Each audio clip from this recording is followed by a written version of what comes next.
Matagumpay na isinagawa ng mga mag-aaral mula sa Police Community Affairs and Development Course ang kanilang presentation of Community Immersion Program output na ginanap sa conference room ng Annex Building Camp Brigadier General Simeon A. Ola, Legazpi City nitong Agosto 20 taong kasalukuyan.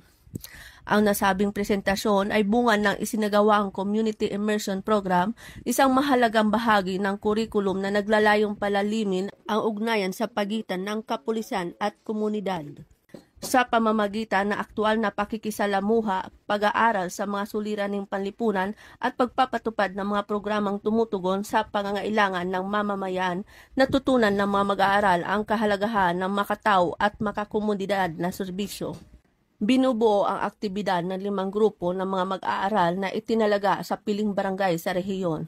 Ipinamalas ng bawat grupo ang kanilang dokumentasyon at mga naging inisyatibo sa kani-kanilang lugar, kabilang ang mga barangay-based seminars sa isyung panlipunan at seguridad, health and sanitation projects gaya ng feeding programs at kampanya para sa malinis na tubig, educational support kabilang ang libreng tutorial sessions para sa mga kabataan, livelihood seminars para sa mga magulang at miyembro ng komunidad, at environmental awareness campaigns tulad ng tree planting at cleanup drives.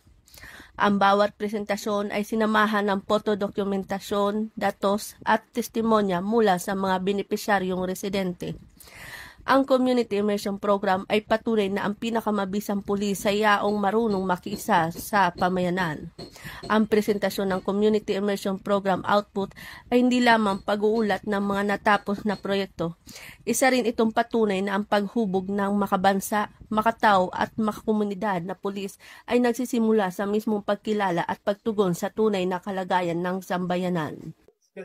Mula dito sa Bicol Region, ako po ang inyong PNN correspondent, Police Corporal Doxy Charisi Casasos, alagad ng batas tagataguyod ng Balitang Pulis.